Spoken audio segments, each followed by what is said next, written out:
पतितानां पावनेभ्यो वैष्णवेभ्यो नमो नमो महावदन्नाय कृष्णप्रेमप्रदायते कृष्णाय कृष्णचैतन्य नाम्ने गौरतिसे नमः। हे कृष्ण करुणा सिंधु दीनबन्धु जगत्पति गोपीशगोपिकान्त राधाकान्त नमोस्तुते। तप्तकाञ्चन गौराङ्गी राधे वृन्दावनेश्वरी वितवानुसुते देवी प्रणमामि हरिप्रिये। ॐ वृन्दावै तुलसी वै प्रिया वै श्रीभवत्स च कृष्णभक्ति प्रदे देवी सप्तभक्ति नमो।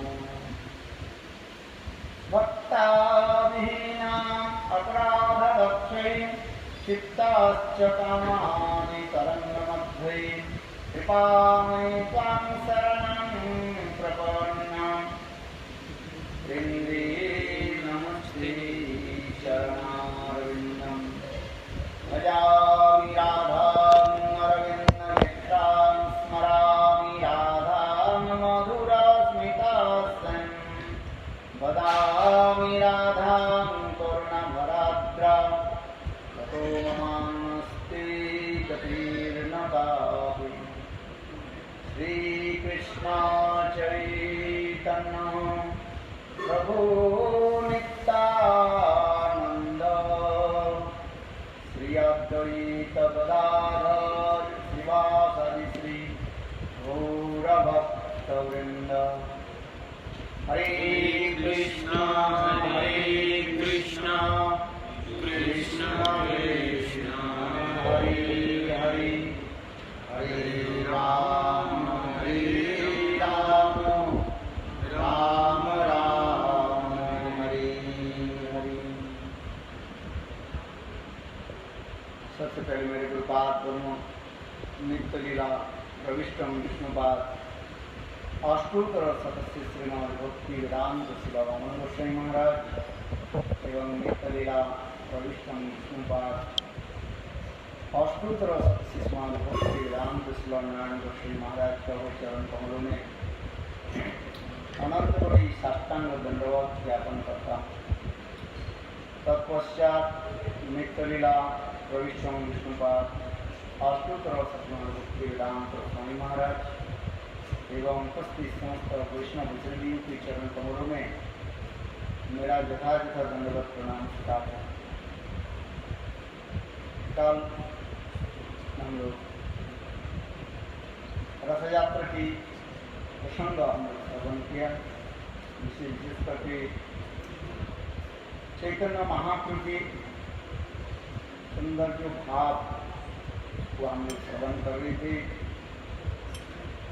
यद्यपि जगन्नाथ देव नीलाचल से सुंदराचल यानी कि मंदिर में जाते कुछ दिनों के लिए 9 दिन के लिए विश्राम पर ड्यूटी जा रहे हैं, किंतु इसी को जो है लीला को चैतन्य महाप्रभु थोड़ा बहुत मॉडिफिकेशन किया, भावों की कुछ प्रकाश किया। महाप्रभु की यह भाव है, ये कृष्ण कुरुक्षेत्र से वृंदावन जा रहा है, ये भाव महाप्रभु का। इस कथा प्रसंग हम लोग भी काल श्रवण कर रहे थे कि जब चैतन्य महाप्रभु जगन्नाथ के सामने नृत्य करते थे, यह महाप्रभु के विचार भाव है कि बहुत दिनों के बाद अपने प्राणकांत के साथ नहीं मिल रहा, सुदीर्घ विप्रलम्बों के बाद जब दोनों के हृदय दोनों मिलते हैं, उसके हृदय में जो एक आनंद उच्छ्वास किसी को चैतन्य चरितामृत में वर्णन होते जा रहे हैं। कृष्णदास कविराज गोस्वामी वह वर्णन करते जा रहे हैं। कल हम लोग श्रवण कर रहे थे जगन्नाथ जी के रथ कैसे धीरे धीरे चलने लगे और चैतन्य महाप्रभु भावुक के द्वारा अभिष्ट होकर यानी राधा जहाँ भाव में अभिष्ट होकर के नाना प्रकार अंग आदि भाव भंगिमा आदि व्यक्त करते हुए अपने भावों के प्रकाश करने लगे। जिस कथा काल हम भी श्रवण कर रहे थे ये किस प्रकार चैतन्य महाप्रभु अत्यंत दीनहीन होकर के जगन्नाथ जी के निकट हाथ जोड़ करके स्तुति आदि कर रहे थे। जगन्नाथेर मग्न प्रभुर नयन हृदय हस्त जुगे करे गीते अभिनय गौर यदि पाछे चले श्याम হয় ধীরে गौर आगे चले श्याम चले धीरे धीरे এই মাতা গৌর সামনে দোহে ঠেলা ঠেলি सरथे श्यामे রাখে গৌর মহাবলী नाचिते नाचिते प्रभु হইলা ভাবান্তর हस्त तुली श्लोक पढ़े कोरी उच्चेश्वर। कृष्णदास कविराज गोस्वामी महाप्रभु के सुंदर भावों की यहाँ पर वर्णन कर रहे हैं। चैतन्य महाप्रभु सच्चिदानंद गौरधरी जब रथ यानी जगन्नाथ के सामने नृत्य करते हुए चलने लगे तो जगन्नाथ जी के रथ अपने आप वो धीरे धीरे चलने लगे। जब चैतन्य महाप्रभु नृत्य के अभिनय करते करते जब जगन्नाथ जी के रथ के पीछे आ जाते हैं और तब जगन्नाथ जी के रथ स्थिर हो जाते हैं, चलता नहीं है। उस समय राजा प्रतापरुद्र हाथी घोड़े आदि लगाते हैं किंतु रथ एक इंच चलते नहीं। फिर महाप्रभु जब सामने आ जाते हैं तो रथ चलना शुरू करते हैं। इसलिए कह रहे हैं गौर यदि पाछे चले श्याम है स्थिर और गौर आगे चले श्याम धीरे धीरे। यही मत गौर सामने दोहे ठेला ठेली सरथे समय राखे गौर महाबली। एक्चुअली ये रथ जो है कौन खींच करके ले जा रहे हैं जैसे मैं महाप्रभु जानी श्रीमती राधा जिस प्रसंग हम लोग काल वर्णन कर रहे थे कुरुक्षेत्र के लीला जो है सूर्य ग्रहण के समय उस समय बहुत सुंदर एक ऐसे पवित्र समय था जिसके श्रीमद् भागवत में कुरुक्षेत्र की कथा प्रसंग सुदेव गोस्वामी पाद परीक्षित महाराज को श्रवण कराया। इसी कथा को जो कृष्णदास कविराज गोस्वामी रथ यात्रा के प्रसंग में बहुत सुंदर रूप में वर्णन किया है। वह लीला इसी प्रकार है, संक्षेप में 2 शब्द में बोलता है। कृष्ण वृंदावन से मथुरा चले गए, फिर मथुरा से द्वारका में जाकर के विशाल राज प्रसाद भी बनाया। 16,108 पाटरानी के साथ विवाह हुई। रुक्मिणी सप्तभामा आदि नागराजित कालिंदी आदि ऐसे जो महिषियों के साथ उनके विवाह भी है। और एक महिषियां जो है कोई सामान्य नहीं, उद्दाम भाव किसुनो मलबल को हाथ विराव लोकन। सुखदेव परीक्षित महाराज कहते हैं ये वो द्वारका महिषियों की कुछ कथा में श्रवण कराई गई, गोपियों की कथा को श्रवण कराई। तो उस समय सुत गोस्वामी पाद कथा वर्णन में सोमनाथ ऋषि के निकट यही कथा कह रहे, ये गोपियों की कथा क्या श्रवण करोगे, द्वारका में रहने वाले महिषियों के जो भाव माधुर्य वो कैसे है। इसलिए इस श्लोक में आ रहे हैं उद्दाम भाव कृष्ण मलबल गुहास। वो समस्त महिषियों के जो उद्दाम भाव मानो समुद्र के लहरियों की भांति भावोच्छास होते। एक महिषिया तो इतनी सुंदरी भी है, कोई साधारण नहीं थी, क्योंकि वो समस्त महिषिया तो बस ब्रज की गोपियों की प्रतिमूर्ति है, प्रकाश जिसको कहा जाता है। वही लोग जो है यानी ब्रज के सारे जो है गोपियां ही द्वारका में प्रकाश रूप में है, महिष के रूप में, और उनकी ऐसी सुंदर माधुर्य भाव आदि है देख करके स्वयं कामदेव मूर्छित हो गए। ये समस्त वर्णन है। तो इसी कथा को कहती जा रही है। और कृष्ण उसी प्रकार वो समस्त महिषों के साथ विवाह आदि किया, किंतु यहाँ पर इस श्लोक में कह रहे हैं कृष्ण वो समस्त महिषों के सौंदर्य माधुर्य भावों के द्वारा वशीभूत नहीं है। ये भी वर्णन किया। इससे कृष्ण वहीं पर भी एक एक पत्नी के गर्भ में 10-10 पुत्र एक एक करना भी प्रकट है। इसलिए तो शास्त्र में आते हैं ये वैकुंठाद जनितो वरा दारावस्था जत्र खेलोते प्रभु सोदर आत्मजा वृता। वैकुंठ से भी दारावती जो है द्वारकापुरी जो श्रेष्ठ कहा है, क्योंकि जहां पर कृष्ण अपने महिषियों के साथ पत्नियों के साथ पुत्र कन्या के साथ और भाई बलदेव के साथ है एक साधारण गृहस्थ के भांति है रस माधुर्य आस्वादन करते रहते हैं। ये लीला ना वैकुंठ में है, यहाँ तो ये अयोध्या में भी ऐसी नहीं है। इसलिए वैकुंठा जनित बड़ा दरवत्ता जत्र खेलती प्रभु, यहाँ पर स्वयं भगवान पासा आदि खेल जो है क्या होते हैं गुंडिचाल जी होते हैं 64 वो भी वहीं पर भी खेल कूद करते हैं। शतरंज जी का देखो है ये समझता और कहीं लीला नहीं लेना वैकुंठ में नहीं अयोध्या में है।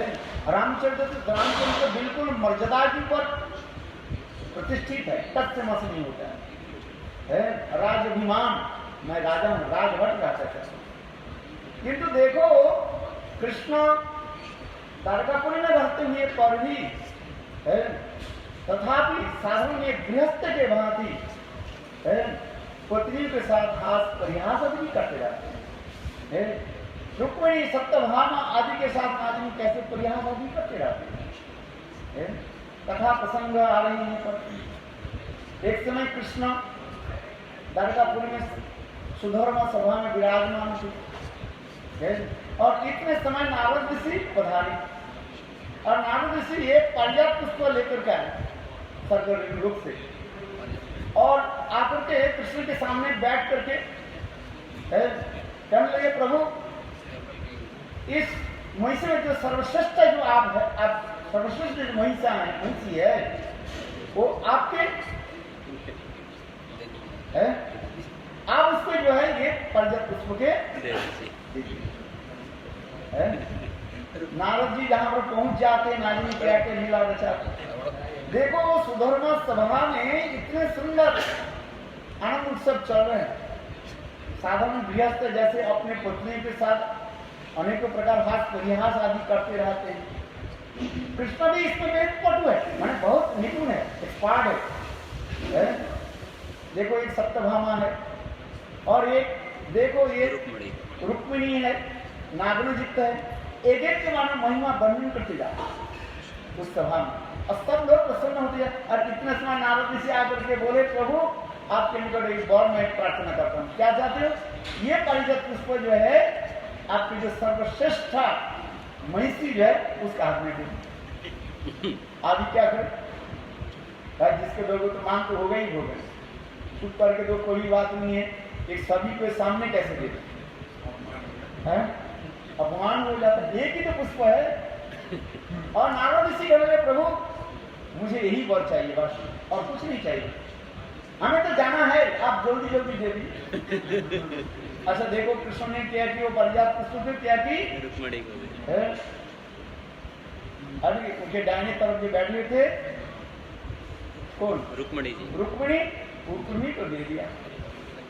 और सप्तभामा की कैसे मान है बिल्कुल सांप के भांति, जैसे सांप की रीढ़ को थोड़ी अब तोड़ दिया जाए, जैसे फंस करते करते है? जैसे उस स्थान से चले जाते हैं बदला लेने के लिए, जैसे वो है विचार करते। ठीक देखो वो सत्यभामा की इतने क्रोध हो, सांपों के भांति फस करते करते है, और नानी मन में कहीं करते से है को घमंड।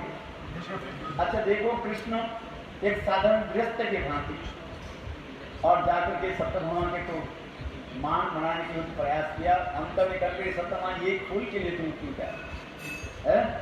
चलो तुम्हारे लिए क्या करता हूँ, पूरा पारिजात वृक्ष जब उखाड़ करके लाता हूँ है, और तुम्हारे आंगन में लगा इस लंबी कथा है। स्वयं कृष्ण सत्यभामा के लेकर के गए स्वर्गलोक में इंद्र के परास्त करके है, नरकासुर को वहीं पर वध भी है। ये तो यही लीला है वास्तव रूप में जो है। इसके पश्चात जो है वो पारिजात पुष्प के वृक्ष पे जो है सत्यभामा के आंगन में रोपण किया, और सत्यभामा समस्त सहेली और महिषियों के बुला करके विशाल उत्सव भी मनाए। इसी प्रकार भगवान कृष्ण द्वारिकापुरी में ये लीला रस आस्वादन करते हैं। गृहस्थ लीला कितने आनंद होगा है? इसलिए शास्त्र में लिखा है ब्रह्मचारी सन्यासी के जीवन कैसे शुष्क हो जाता है? जगह में लिखा है कि नहीं? ब्रजनाथ विजय कुमार के बारे में जब बोलते जा रहे हैं, पढ़े होंगे सब आप लोग। ये सन्यास जीवन है क्या है? शुष्क जीवन ना है, गृहस्थ सरस जीवन है। आज सन्यासी थोड़ा हंसी मजाक करे तो सब लोग उसके क्या करेगा, निंदा करेगा। शुक्ल वस्त्र जैसे मसीर बिंदु, सुंदर सफेद कपड़े में एक काले के धब्बा कहीं लगे है, इंक लग जा है, सब लोग वहीं पर देखेंगे, अपने आप अपना आंख चलेगा। ये सन्यास के सामान में कहीं छिद्र हो है, सब लोग से अपना हजारों छेद हो कोई नहीं देखेगा। और सन्यासी के बाद ब्रह्मचर्य के थोड़ा सा ये कोई छिद्र देगा तो सब चर्चा करते रहेंगे। इसलिए सन्यास जीवन ब्रह्मचारी जीवन एक शुष्क जीवन कहा गया है। उसमें लिखा है कि नहीं जगत है। किंतु देखो द्वारकापुरी में कृष्ण गृहस्थ जीवन के द्वारा कितने आनंद उत्सव मना रहे हैं। यहां तक भी नहीं है, देखो एक बार रुक्मिणी के घर में गए कृष्ण, दोपहर के समय प्रसाद ग्रहण किया, और रुक्मिणी भी देखो कृष्ण के लिए अनेक प्रकार जो है जप्य अनेक प्रकार मिष्टान्न बनाया, अनेक प्रकार भोजन बनाया।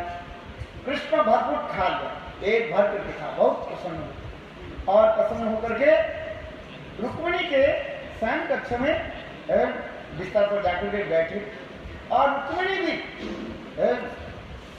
सती साथी पतिव्रता नारी कार्य निभाने लगे।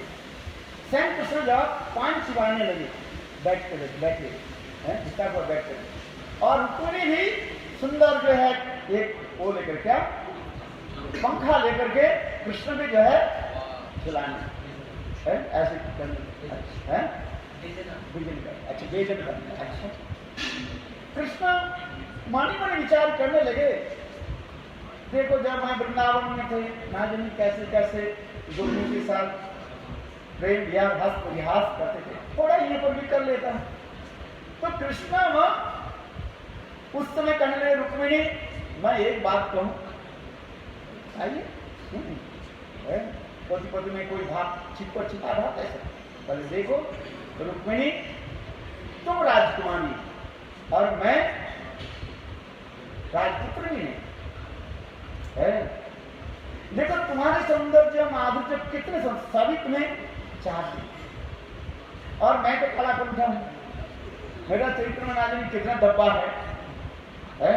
लोग मुझे चोर कहते हैं, शिशुपाल ना जाने क्या क्या बोलते रहते हैं।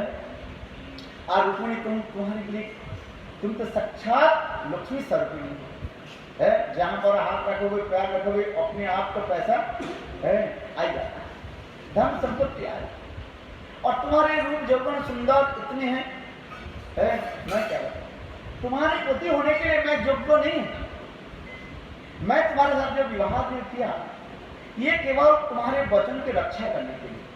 तुम्हारे भाई क्या रुक्मी जो है वो शिशुपाल के साथ विवाह करने के लिए प्रस्ताव दिया, और विवाह होने के ही जाते उसी समय तुमने उसी रात्रि में तुमने किया कि मुझे पत्र लिख के भेजा, हे गोविंद जिस शेर के भोजन जो है आज सियार की तरफ जा रहा है, हे गोविंद आप मुझे रक्षा करें, आपकी शरणागत हूं। और उस समय मैंने किया कि उसी रात्रि में मैं आया और विधिवत आपको मैंने हरण किया, इसके बाद विधि से तुम्हारे साथ विवाह दी, किंतु वास्तव रूप में मैं तुम्हारे पोती होने के योग्य नहीं। ये देखो तुम यदि चाहो है तुम शिशुपाल के साथ अभी विवाह भी कर सकते हो, इसमें हमें कोई इतराज नहीं है। और तुम यदि कहो कि शिशुपाल तो ग्रहण नहीं करेंगे, बोले ऐसी बात नहीं है। शिशुपाल महाराज ने आज तक भी तुम्हारे प्रतीक्षा लिए वो भी आप फैला करके बैठे कि मुझे नीचा दिखाने के लिए तुम चाहो तो मैं ही जो है तुम्हारे जो है वो शिशुपाल के साथ पुनः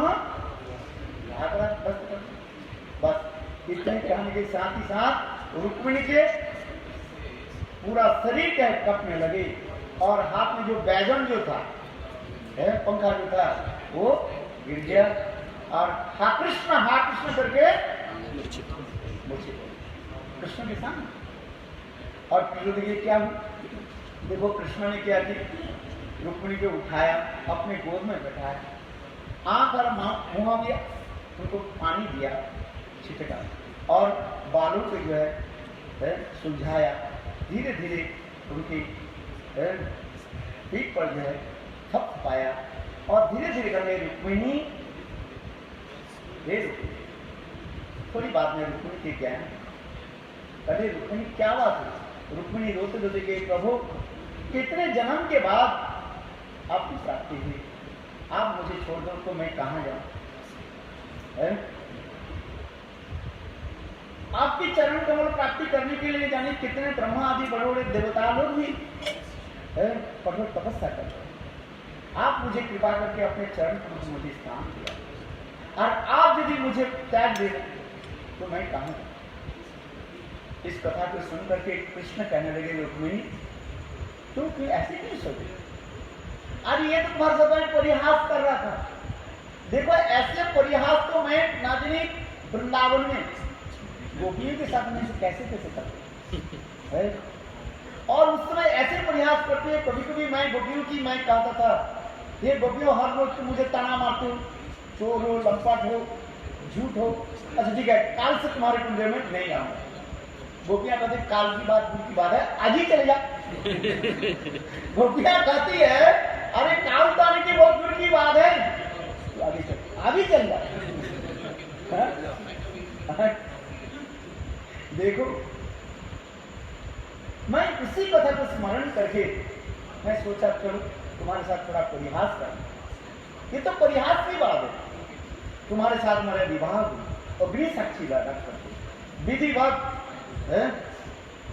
कैसे मैं आपको त्याग दे सकता हूँ रुक्मिणी, ये तो परिहास है। देखो गृहस्थ जीवन में क्या होनी चाहिए, खास परिहास होना चाहिए।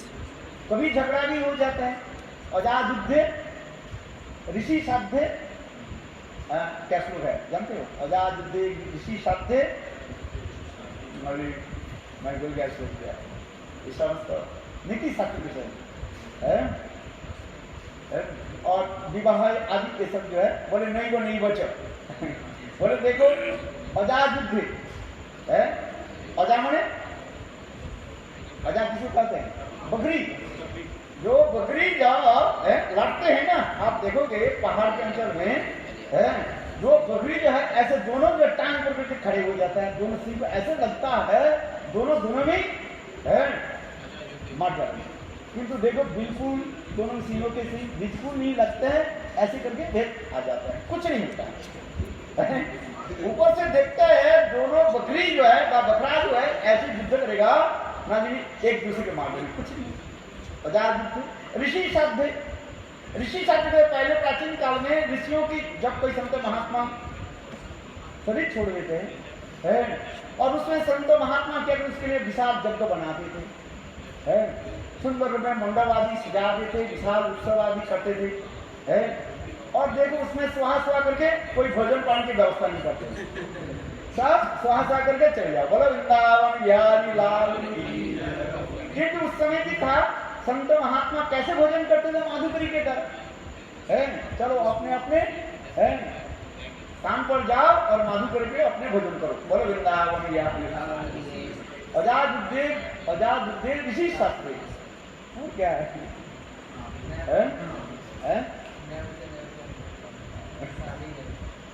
और देखो ये समस्त वर्णन होता है, श्लोक भूल गया।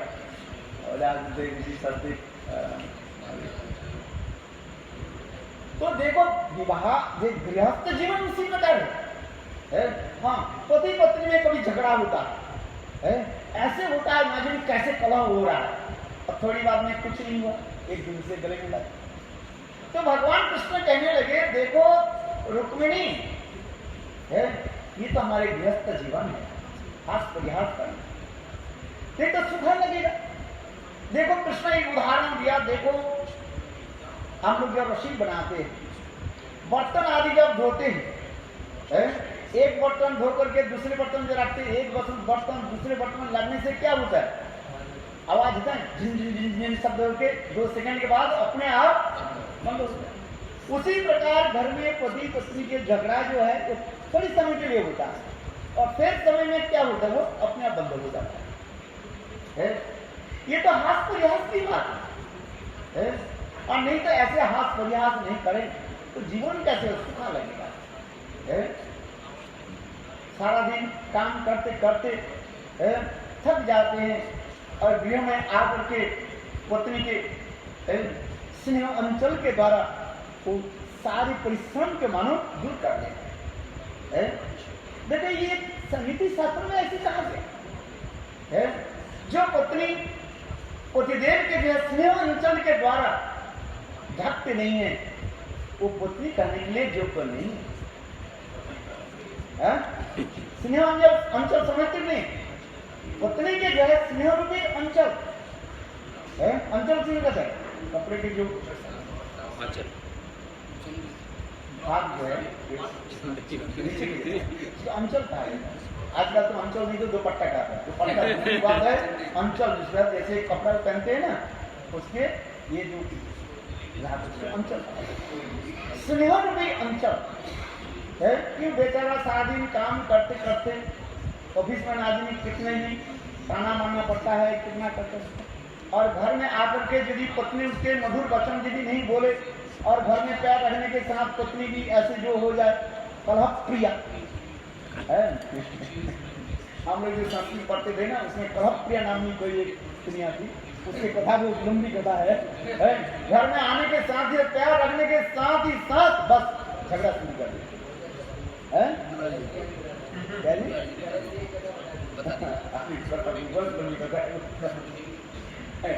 कलह प्रिया की कथा है, बड़ी प्रिया नहीं है।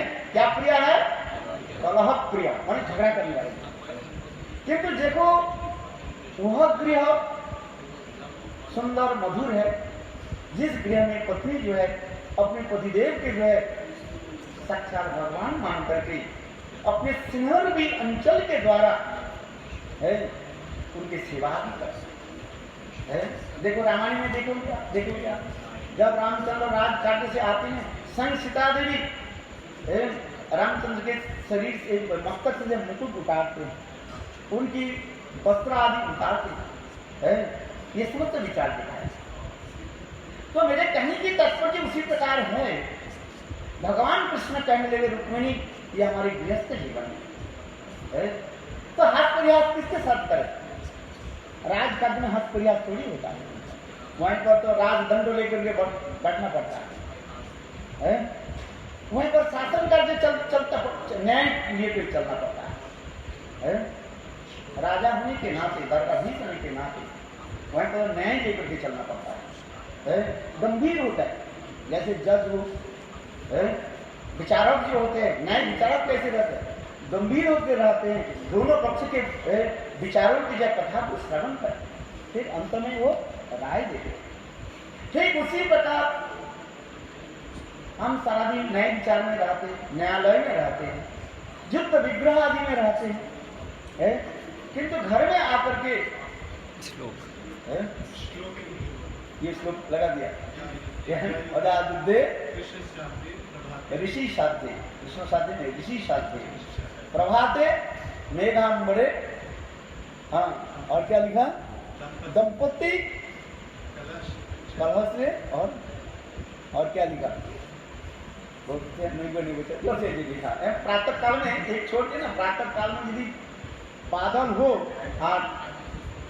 क्या बोले, गर्जन, मेघ के गर्जन हो, हुड़ कर बिजली चमका, तो समझना चाहिए वो बारिश होने वाला नहीं है। चलो कुछ कथा तो मेरे कहने के लिए तात्पर्य है जे यहाँ पर चैतन्य महाप्रभु जो विचार दिखाते जा रहे हैं, अब क्यों हम ये कथा को क्यों स्मरण करें, द्वारका लीला की क्यों स्मरण करें, आगे जाकर के चैतन्य महाप्रभु है जो जगन्नाथ जी के सामने हाथ उठा करके साहित्य दर्पण के श्लोक जो वर्णन करते जा रहे हैं, श्लोक सुना है, वो क्या बोल रहे हैं, नाचित नाचे प्रभु है लहवांतर हस्त तुले श्लोक पड़े उच्चे सर। इस प्रकार चैतन्य महाप्रभु नृत्य करते करते भाव में विवाहित होकर के एक साहित्य दर्पण के श्लोक है, प्राकृत और नायक नायिका की भाव को व्यक्त करते जा रहे हैं। चैतन्य महाप्रभु सन्यासी जीवन में कभी स्त्री पुरुषों की यह व्यावहारिक क्रिया को कभी नहीं बोलते थे, ना कभी आसन भी करते थे, ना कुछ बोलते थे। मैंने कहा ना चैतन्य महाप्रभु है सन्यासी शिरोमण है। किंतु देखो जगन्नाथ जी के सामने चैतन्य महाप्रभु ये श्लोक के पढ़ रहे हैं, क्या श्लोक, ज कौमार हर स एव ही वरस्ता एव गच्छपाते चित मिलित मालती सुरभ पौरकदम्बानिला सा चैवास्मि तथा वित्त सुरत व्यापार लीला विधौ रेवा बुदुसीदत शीतुलतुले चेत समुत्कंठते। इस श्लोक की मर्मार्थ यह है, कोई विवाहिता जो है स्त्री, माने अभी अभी विवाह करके जो है विरागमन कहा जाता है। विरागमन माने विवाह के बाद अपने पतिदेव के घर में जाते हैं, 2-4 दिन रहने के बाद फिर अपने बिहार में लौटते हैं। ऐसी शास्त्र में विधान है, विवाह के बाद पति के घर में जाए, फिर 2-3 दिन पति के घर में रह करके फिर अपने बिहार में आ जाते हैं, 2-4 दिन बिहार में, 6 दिन रह। तो देखो वो विवाहिता स्त्री जो है जब अपने पति के घर से लौट कर क्या, मतलब ससुराल से जब अपने बिहार में जब आई, उनके सारे सहेलियां जो है इसको घेर लिया।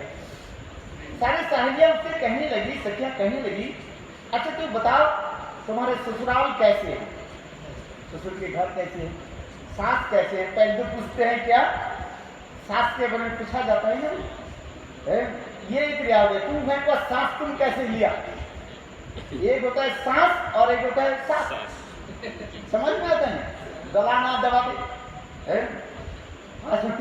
एक सांस होता है, हम सांस लेते हैं ना, और एक होता है क्या, सांस। हाँ भाई बहुत खतरनाक होता है। अच्छा इसलिए पहले पूछ रही है उसके सहेलियाकारी है, तू ये बताओ तेरे सास कैसे है, तेरे ससुर कैसे है, देवर कैसे है, और दूसरी क्या है तेरा ननद जी कैसे, क्या बोलते हैं, ननद कैसे है। ये भी तो जरूरी है ना, दोनों के प्रति ध्यान देना पड़ता है, एक सास और एक ननद, जटिला कुटले भाई ननद। अच्छा तो उसी के जब पूछने लगे तब तो ये विवाहिता जो है स्त्री कहा ही हुई। देखो मैं अपने हृदय के मैं आप लोग के निकट में बता रहा हूं, जब कौमार हर ये देखो मेरा विवाह के पहले जिस पुरुष के साथ मेरा अवैध रूप में संबंध हो गया है, और वो काल क्रम से उसके साथ मेरा आज क्या हुई विवाह, वो मेरा पति है। इसका तो जॉब को है, वो आज हमारे क्या हो गया पति बन है। किंतु देखो विवाह के पहले जब हम दोनों एकांत स्थान में जब हम मिलते थे, कहां पर मिलते थे? रेवा नदी के तट पर, बहुत सुंदर वो रेवा नदी है।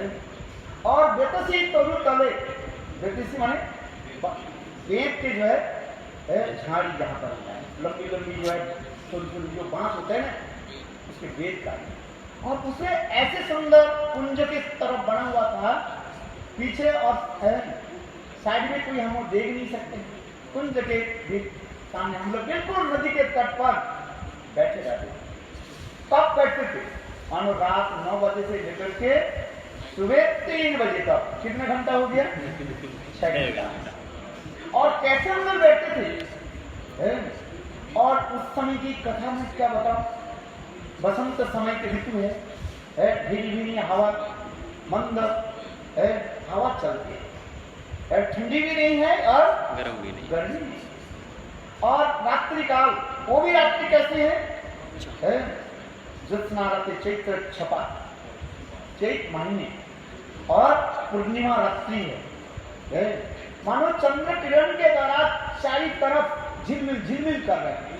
चंद्र की शुक्र किरणें के द्वारा बालू में, जो नदी के तट पर जो बालू जो है उसको झिलमिल झिलमिल जन्म, मानो चारों तरफ किसने क्या बोलते सिल्वर करते सब बिछो करके रखा है। सिल्वर की हिंदी में क्या बोलते? चांदी, चांदी के मानो कई तरह बिछा करके रखा है। इतने सुंदर जो मनोरम स्थान, और निकट में जो है कदम्ब के वृक्ष भी है, प्रस्फुटित कदम्ब की सुगंध हवा की द्वारा हम लोग की तरफ आ रही, और निकट में माधवी मालती पुष्प इतने सुंदर खिले हुए हैं, वह माधवी मालती की सुगंध आकर के हम लोग के हृदय को जो है आनंदित पवित्र करती। उस समय हम दोनों क्या करते थे? पतले कपड़े के द्वारा एक दूसरे के द्वारा आवृत होकर के, और सुरत लीला विधो तत्र स्रोत व्यापार लीला विधो। और उस समय हम लोग क्या करते थे?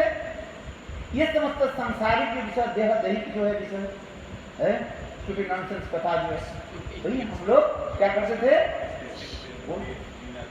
है। और देखो इसी कथा बोलते बोलते कब 6 घंटा हो जाता है, हमें पता ही नहीं चलता है। और ये 6 घंटा माना हमें 6 सेकंड नहीं लगता है।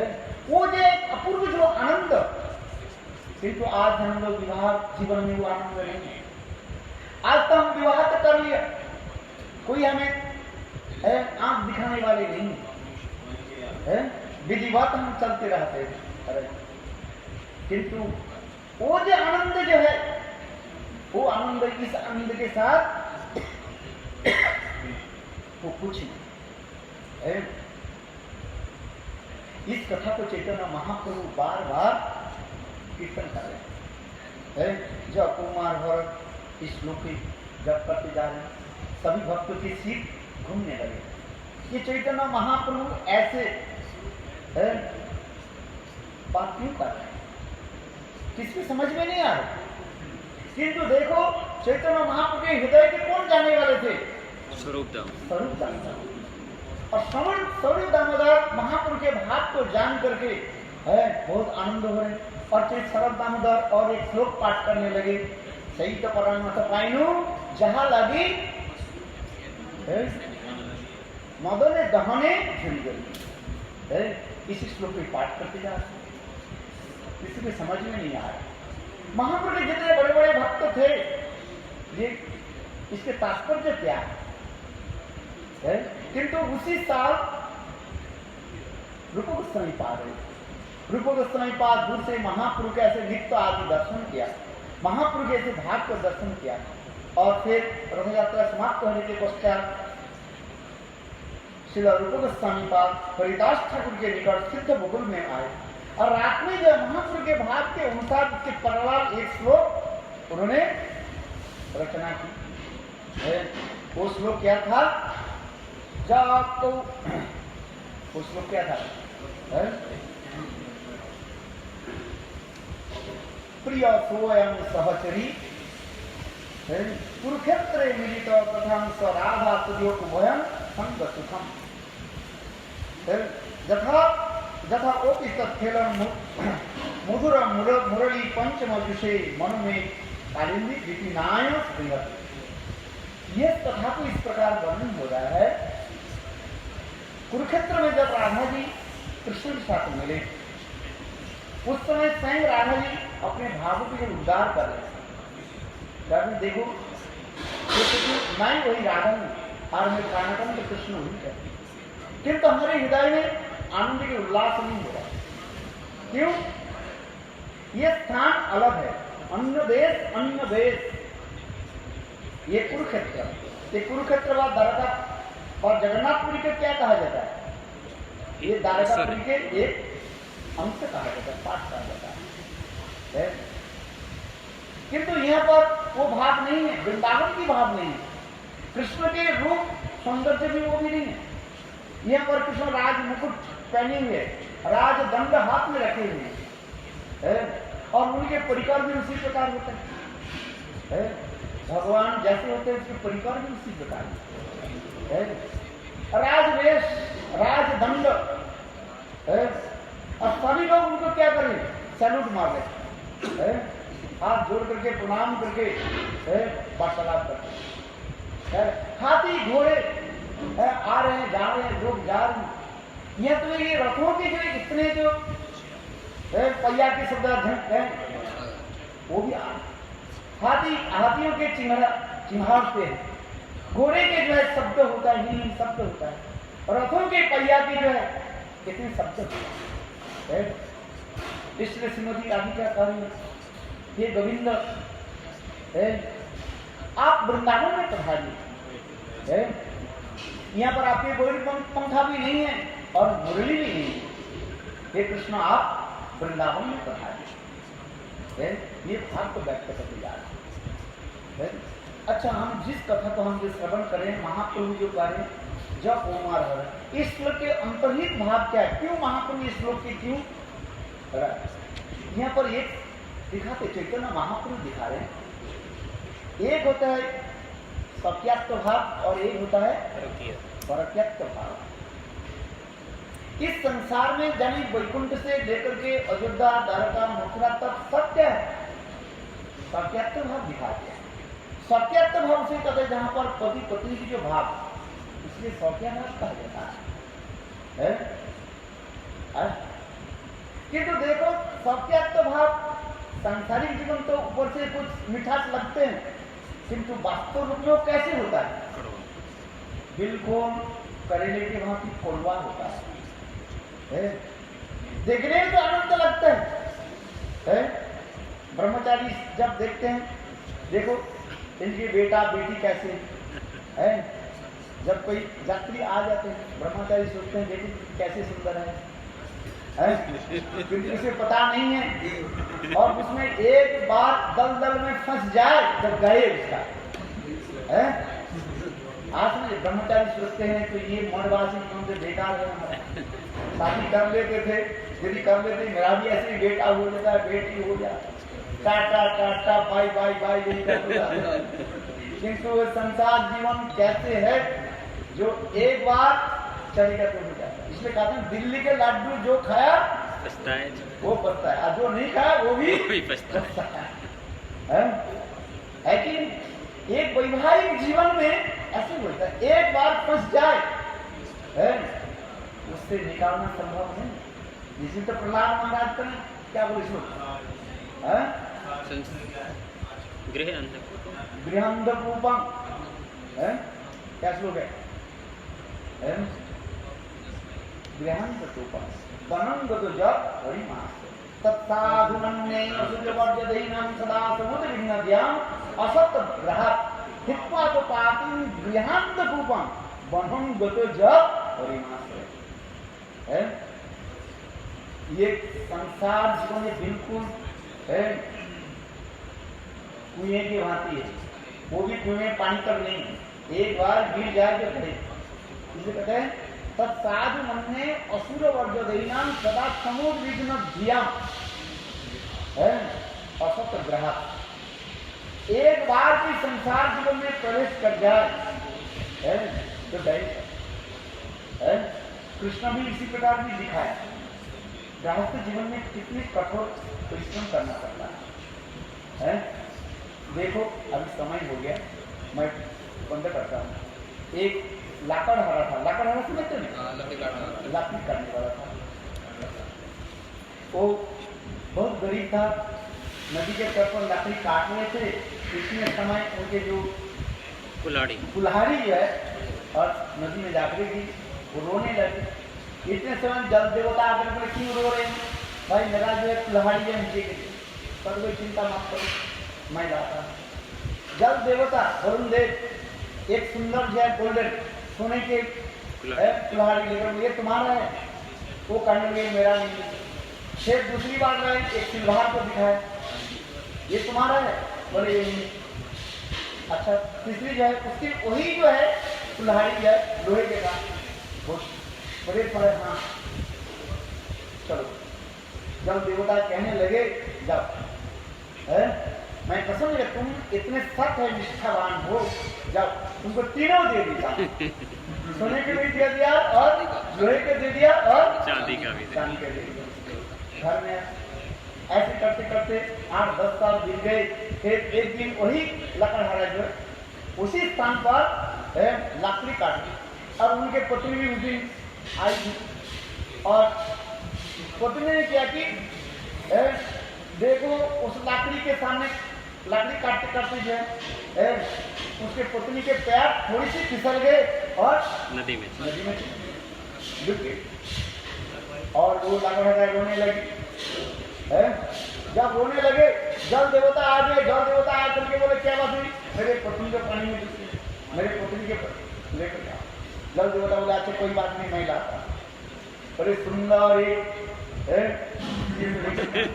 बिल्कुल जो है क्या बोलते हैं मिस वर्ल्ड मिस यूनिवर्स विश्व सुंदरी लेकर के कहते ये तुम्हारे पत्नी है। हाँ ये मुझे दे दो। उस दिन तुमको मैंने सोने का दिखा, तुमने तो नहीं बताया।